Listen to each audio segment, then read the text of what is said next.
Knee pain, back pain, shoulder pain, ఎటువంటి మొండి నొప్పులనైనా తగ్గించే clinic Indo British advanced pain clinic. Mahabubnagar పట్టణంలోని ధర్నా చౌక్ వద్ద ఈరోజు బీజేపీ రైతుల కోసం ఒక సత్యాగ్రహ దీక్షను కూడా ఏర్పాటు చేయడం జరిగింది. ఈ సత్యాగ్రహ దీక్షలో బీజేపీ జాతీయ ఉపాధ్యక్షురాలు మహబూబ్నగర్ ఎంపీ అభ్యర్థి అయినటువంటి డీకే అరుణ పాల్గొన్నారు. మనతో పాటు డీకే అరుణ గారు. మేడం చెప్పండి, ఏంటి సత్యాగ్రహ దీక్ష యొక్క ముఖ్య ఉద్దేశం? సత్యాగ్రహ దీక్ష ముఖ్య ఉద్దేశం, ఈ రాష్ట్ర ప్రభుత్వం కాంగ్రెస్ పార్టీ ఎన్నికల ముందు రైతుల కోసం ఇచ్చినటువంటి హామీలన్నింటినీ కూడా ఇప్పటిదాకా నెరవేర్చకుండా వాటిని హామీలని పూర్తిగా రైతులకు ఇచ్చిన హామీల పట్ల వాళ్ళని మోసం చేస్తూ రైతులు తీవ్రమైనటువంటి ఆందోళనలో ఇవాళ ఉన్నారు. రైతులు తీవ్రమైనటువంటి కష్టాల్లో ఉన్నారు, ఇబ్బందుల్లో ఉన్నారు. వాళ్ళని పట్టించుకోకపోవడం వల్లనే భారతీయ జనతా పార్టీ రైతుల పక్షాన నిలబడి ఈ యొక్క సత్యాగ్రహ దీక్షను ఇవాళ రాష్ట్ర వ్యాప్తంగా ప్రతి జిల్లా కేంద్రంలో కూడా ఈ దీక్షను చేయడం జరుగుతూ ఉంది. సో ఒకవైపు బీఆర్ఎస్ పార్టీకి సంబంధించి కూడా మాజీ ముఖ్యమంత్రి కేసీఆర్ కూడా రైతుల దగ్గరికి వెళ్తున్నటువంటి పరిస్థితి, సో మొత్తం రైతులకు అన్యాయం జరుగుతుంది అనేటటువంటి స్టేట్మెంట్ని ఇస్తూ వస్తున్నటువంటి పరిస్థితి. మరోవైపు బీజేపీ పార్టీ నుంచి మీరు అంటే ఇదంతా కేవలం పార్లమెంట్ ఎన్నికలు సమీపిస్తున్న నేపథ్యంలో రెండు పార్టీలు కలిసి ఇప్పుడు ఇచ్చినటువంటి కాంగ్రెస్ పార్టీపై బురదల్లే ప్రయత్నం చేస్తున్నారంటూ కాంగ్రెస్ పార్టీ నాయకులు అంటున్నారు. భారతీయ జనతా పార్టీ గతంలో బీఆర్ఎస్ పార్టీ ఇచ్చినటువంటి అనేక హామీలు నెరవేర్చకపోవడం వల్ల కూడా అనేక పోరాటాలు చేసింది. ఈరోజు కొత్త కాదు భారతీయ జనతా పార్టీ పోరాటం. బీఆర్ఎస్ పార్టీకి కొత్త, కాంగ్రెస్ పార్టీకి కొత్త పోరాటాలు. భారతీయ జనతా పార్టీకి కొత్త కాదు ఈ పోరాటాలు. బీఆర్ఎస్ పార్టీ గతంలో ఇచ్చినటువంటి అనేక హామీలు, రైతులకు ఇచ్చిన హామీలు కానీ ప్రజలకు ఇచ్చిన హామీలు కానీ నెరవేర్చాలని అనేక పోరాటాలు చేసింది. ఈ రాష్ట్రాన్ని దోస్తున్నదని పోరాటాలు చేసింది, దోపిడీకి గురి చేస్తుందని పోరాటాలు చేసింది, ప్రాజెక్టుల పైన పెద్ద ఎత్తున అవినీతికి పాల్పడతా ఉందని పోరాటాలు చేసింది.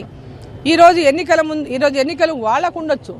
ఈరోజు ప్రజల విశ్వాసాన్ని కోల్పోయినటువంటి బీఆర్ఎస్ పార్టీ నాయకుడు, అధ్యక్షుడు, మాజీ ముఖ్యమంత్రి ఎన్నడూ కూడా ఏ సమస్యలపైన ప్రజల మధ్యలోకి రాలేదు. ఈరోజు కొత్తగా ఆయన వస్తున్నాడంటే వారు ఈరోజు ఏదో ప్రజల లోపల పూర్తిగా వాళ్ళ యొక్క ఉనికిని కోల్పోతున్న నేపథ్యంలో ఈరోజు వాళ్ళు రాజకీయం చేస్తుండొచ్చు. కానీ భారతీయ జనతా పార్టీ అప్పటికిప్పటికీ రైతుల పక్షాన ఉంది, ప్రజల పక్షాన ఉంది. ఈ రాష్ట్ర ప్రభుత్వంలో ఉన్నటువంటి కాంగ్రెస్ పార్టీ ఎన్నికల ముందు ప్రజలకు ఇచ్చినటువంటి హామీ, ఎన్నికల ముందు ఏం చెప్పిండ్రు? రైతులు ఎవ్వరు మీరు బ్యాంకులో రుణాలు చెల్లించొద్దండి, మేము వచ్చినాక 2 లక్షల రూపాయలు రుణమాఫీ చేస్తాం వచ్చిన వెంబడే అన్నారు. మేము అడుగుతున్నది అదే, వచ్చిన వెంబడే రుణమాఫీ చేస్తామన్నారు కదా, ఇప్పటిదాకా ఎందుకు చేయలేదు? వచ్చిన వెంబడే 15,000 రూపాయల రైతులకు రైతు బంధు ఇస్తామన్నారు కదా, ఎందుకు ఇవ్వడం లేదు? వచ్చిన వెంబడే కౌలు రైతులకు 15,000 రూపాయలు రైతు బంధు ఇస్తామన్నారు కదా, ఎందుకు ఇవ్వడం లేదు? అధికారంలోకి వచ్చిన వెంబడే రైతు కూలీలకు 12,000 ఇస్తామన్నారు కదా, ఎందుకు ఇవ్వడం లేదు?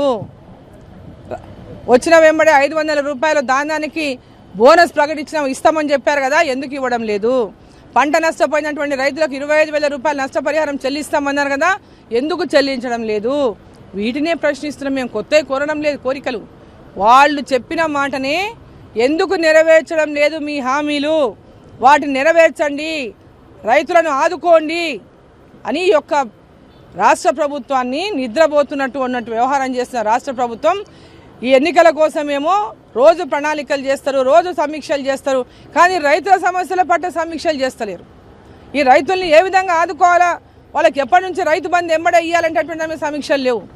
కాబట్టి ఎంబడే ఈ రాష్ట్ర ప్రభుత్వం ఇచ్చినటువంటి హామీలు, కాంగ్రెస్ పార్టీ ఇచ్చినటువంటి హామీలు ఎంబడే అమలు చేయాలి. అధికారంలోకి వచ్చిన వెంబడే అన్నారు, తర్వాత 100 రోజులు అన్నారు, 100 రోజులు కూడా అయిపోయింది. ఇప్పుడు ఎన్నికల షెడ్యూల్ని తప్పించుకునేటటువంటి ప్రయత్నం చేస్తూ ఉన్నారు. ఎన్నికల షెడ్యూల్ వస్తే అందరికీ ముందే తెలుసు కదా. కాబట్టి ఇవన్నీ కూడా ప్రజల రైతాంగాన్ని మోసం చేస్తున్నటువంటి కాంగ్రెస్ పార్టీ యొక్క తీరును ఎండగడుతూ ఈరోజు రాష్ట్ర రైతాంగానికి అండగా నిలుస్తూ భారతీయ జనతా పార్టీ ఈ సత్యాగ్రహ దీక్షలని ప్రతి ఒక్క జిల్లా కేంద్రంలో ఏర్పాటు చేసుకొని వాళ్ళు చేస్తాం, వాళ్ళకి మద్దతుగా ప్రకటించిన నేపథ్యంలో వారికి ఇచ్చిన హామీలు నెరవేర్చే వరకు ఈ యొక్క పోరాటాలు ఆగవు. కరువు జిల్లాగా పేరున్నటువంటి పాలమూరు జిల్లాలో ఏప్రిల్ మొదటి వారంలోనే పూర్తిగా పంటలకు నీరందక చాలా చోట్ల పంటలన్నీ కూడా ఎండిపోతున్నటువంటి పరిస్థితి. ఈ నేపథ్యంలో పాలమూరు రంగారెడ్డి ప్రాజెక్ట్ అనేది పూర్తిగా ఒక ఎన్నికల స్టంట్గా మారింది. అటు బీఆర్ఎస్ కావచ్చు, కాంగ్రెస్ కావచ్చు, ప్రతి పార్టీ కూడా అధికారంలోకి రావాలంటే ఈ పాలమూరు రంగారెడ్డి ప్రాజెక్టుని ఒక ఎన్నికల స్టంట్గా వాడుకుంటున్నటువంటి పరిస్థితి. పాలమూరు రంగారెడ్డిపై బీజేపీ స్టాండ్ ఏంటి? ఇప్పుడు పాలమూరు రంగారెడ్డి జిల్లా, పాలమూరు రంగారెడ్డి అంటే దీంట్లో రంగారెడ్డి జిల్లాలో కొంత 1,00,000 ఎకరాలకు 1,00,000 చిల్లర ఎకరాలకు ఇచ్చేటటువంటి నీళ్ళు ఇచ్చేటటువంటి ప్రాజెక్టుగా ఆ రోజు రూపుదిద్దుకున్నది. పాలమూరు రంగారెడ్డి ప్రాజెక్టు యాక్చువల్గా దాని ప్రాజెక్టు రిపోర్టు ఈ పార్లమెంటులో 7 నియోజకవర్గాలకు నీళ్ళు అందించి నల్గొండకు కొంత, పరిగి కొంత నీళ్ళు అందించే విధంగా 10 లక్షల ఎకరాలకు నీళ్ళు అందించడానికి ఆ రోజు రిటైర్డ్ ఇంజనీర్స్ దీన్ని డిజైన్ చేసినారు. జూరాల నుంచి నీళ్లు తీసుకొని ఈ ప్రాంతానంతా సస్యశ్యామలం చేయాలి, ప్రతి నియోజకవర్గంలో 1,00,000 ఎకరాలకు తగ్గకుండా నీళ్ళు ఇవ్వాలనేటటువంటి ఒక ఆలోచనతో ఆ రోజు రిటైర్డ్ ఇంజనీర్స్ వాళ్ళు ఈ యొక్క పాలమూరు రంగారెడ్డిని డిజైన్ చేసిండ్రు. దానికి జీవో అనుమతులు ఇప్పించింది, సర్వేకు అనుమతులు ఇప్పించింది నేనే అన్నాడు. గట్టిగా పట్టుబట్టి రిటైర్డ్ ఇంజనీర్స్ అందరూ కూడా అమ్మా దీన్ని ఖచ్చితంగా మీరు జీవో ఎన్నికల లోపే 2014 తెలంగాణ ఏర్పాటు లోపలే మీరు దీన్ని చేయించండి, లేకుంటే తర్వాత మళ్ళీ ఇబ్బందికర పరిస్థితులు వస్తాయి. ఈ ప్రాజెక్టును అంటే అంటే దీన్ని మనుగడలో ఉంచాలి, ప్రాజెక్ట్ లైవ్లో ఉంచాలి అంటే మీరు ఎంబడే దీనికి సర్వేకు జీవో ఇప్పించండి అని చెప్పిన వాళ్ళు నాకు ఒక అవగాహన అంటే నాకు ప్రోత్సహించినటువంటి నేపథ్యంలో ఆ రోజు మన ముఖ్యమంత్రిగా ఉన్నట్టు ఆ రోజు ముఖ్యమంత్రి కిరణ్ కుమార్ రెడ్డి గారు వారిని పట్టుబట్టి ఈ యొక్క పాలమూరు రంగారెడ్డి జీవో కోసం సర్వేకైనా మీరు జీవో ఇవ్వండి అని పట్టుబట్టి ఆ రోజు జీవో తీసుకొచ్చాం. దానికి బీజం వేసిందే నేను, లేకపోతే పాలమూరు రంగారెడ్డి ప్రాజెక్టు కూడా ఉండేది కాదు. ఇవాళ అనేక కాంట్రవర్సీస్కి ఈరోజు నిలయమైపోయింది తెలంగాణ కేసీఆర్ వల్ల. ఈరోజు కాంగ్రెస్ పార్టీ దాన్ని కూడా లబ్ధి రాజకీయం చేసుకొని దీన్ని లబ్ధి పొందనేటటువంటి ప్రయత్నం చేస్తాం. నిన్న ఒకటే అడుగుతున్నా ఈ రాష్ట్ర ముఖ్యమంత్రికి, ఈ ప్రాంతానికి ఈ యొక్క పార్లమెంట్లో మహబూబ్ నగర్ పార్లమెంటులో 7 అసెంబ్లీ నియోజకవర్గాలకు నీళ్ళు అందించాలి, ఈ యొక్క ప్రాంతాలను కరువు కోరల నుంచి దూరం చేయాలి, ఈ ప్రతి ఎకరా సస్యశ్యామలం చేయాలంటే జూరాల నుంచి పాలమూరు రంగారెడ్డి డిజైన్ పాత డిజైన్ ఏముందో ఆ ప్రాజెక్టుకు మీరు అప్రూవల్ ఇవ్వండి. నిధులు తెచ్చే బాధ్యత తర్వాత తప్పకుండా కేంద్ర ప్రభుత్వం బాధ్యత కూడా నేను కూడా దాంట్లో నా భాగస్వామ్యం తప్పకుండా పాత్ర పోషిస్తా. కేవలం పట్టగాల్చి మీదేసి ఏదో జాతీయ ఉపాధ్యక్షాలు ఉంది, జాతీయ హోదా ఇవ్వాలి. జాతీయ ఉపాధ్యక్షాలు అంటే జాతీయ హోదాకి ఏం సంబంధం చెప్పండి? రాజకీయ అవగాహన ఉన్నోళ్ళకి ఎవరైనా మాటలేనవి? నేను కేంద్ర ప్రభుత్వంలో భాగస్వామ్యం జాతీయ అధ్యక్షురాలంటే ఇక్కడ ప్రభుత్వంలో ఉన్నది బీఆర్ఎస్ పార్టీ, వాళ్ళకే చిత్తశుద్ధి లేదు. అనేక డిపిఆర్లు లెక్కలేని డిపిఆర్ ఏది స్పష్టమైన డిపిఆర్ లేదు. పాలమూరు రంగారెడ్డి డిజైన్లు మార్చేసిండ్రు, అంచనాలు మార్చేసిండ్రు. ఈరోజు అడ్డగోలుగా చేసి భారతీయ జనతా పార్టీ మీద బట్టగాలు చేసేటటువంటి ప్రయత్నం రాజకీయం కోసం చేస్తున్నటువంటి వీళ్ళ యొక్క చిల్లర రాజకీయాలని తీవ్రంగా ఖండిస్తున్నా. మీకు చిత్తశుద్ధి ఉంటే Palamuru Rangareddy old design approve చేయండి, అడ్మినిస్ట్రేటివ్ శాంక్షన్ ఇవ్వండి. నా ఎంబడ్రా రాష్ట్ర ముఖ్యమంత్రిగా ఇక్కడ పార్లమెంట్ సభ్యురాలుగా కలిసిపోదాం, పాలమూరు జిల్లాకు న్యాయం చేద్దాం. అంతే తప్ప చిల్లర రాజకీయాలు దయచేసి కాంగ్రెస్ పార్టీ నాయకులు మానుకోవాలా. పార్లమెంట్ ఎన్నికలు సమీపిస్తున్న నేపథ్యంలో ముఖ్యమంత్రి రేవంత్ రెడ్డి కాంగ్రెస్ పార్టీ జిల్లాకు సంబంధించినటువంటి ఎమ్మెల్యేలతో రెండవసారి నిన్న కూడా సమీక్ష సమావేశం పెట్టాడు. అందులో ప్రధానంగా వంశీచంద్రెడ్డి గెలుపుకు కావాల్సిన సూచనలన్నీ చేస్తున్నారు. అంటే ఎట్లా చూడొచ్చు ఈ పరిణామాన్ని? ఒకవైపు డీకేఆర్ని ఓడగొట్టాలనేటటువంటి కాన్సెప్ట్ అనుకోవచ్చా, లేకపోతే తాను పార్లమెంట్ ఇన్ఛార్జ్గా ఉన్నందుకు వంశీచంద్రెడ్డిని గెలిపించుకునేందుకు వ్యూహాలు పొందుతున్నాడు అనుకోవచ్చు? ఇప్పుడు ఇంతకుముందు ఇన్ఛార్జ్ అన్నారు, ఇప్పుడేమో వేరే ఇన్ఛార్జీలు వేసిండ్రు. మొత్తం ఒక్కొక్క పార్లమెంటుకు ఒక ఇన్ఛార్జ్ వేసిండ్రు, అసెంబ్లీకి ఇన్ఛార్జీలు వేసుకున్నారు.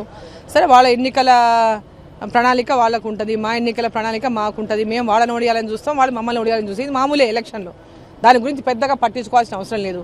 మా లక్ష్యం ఈ పార్లమెంటు గెలవడం, మా లక్ష్యం కేంద్రంలో నరేంద్ర మోదీ గారు ప్రధానమంత్రి అవుతున్నారు. కాబట్టి పాలమూరు కూడా అభివృద్ధి చెందాలంటే ఇక్కడ డీకేఆర్ నమ్మకు ఓటేయాలని ఈరోజు ప్రజలు నిశ్చయించుకొని ఉన్నారు. ఈ ఎలక్షన్లో గెలిపే లక్ష్యంగా భారతీయ జనతా పార్టీ పనిచేస్తుంది. ఫైనల్గా చెప్పండి మేడం, రాష్ట్రంలో అధికారంలోకి వచ్చేందుకు కాంగ్రెస్ పార్టీ 6 గ్యారంటీలు అంటూ కూడా ప్రజల ముందు పెట్టడం జరిగింది.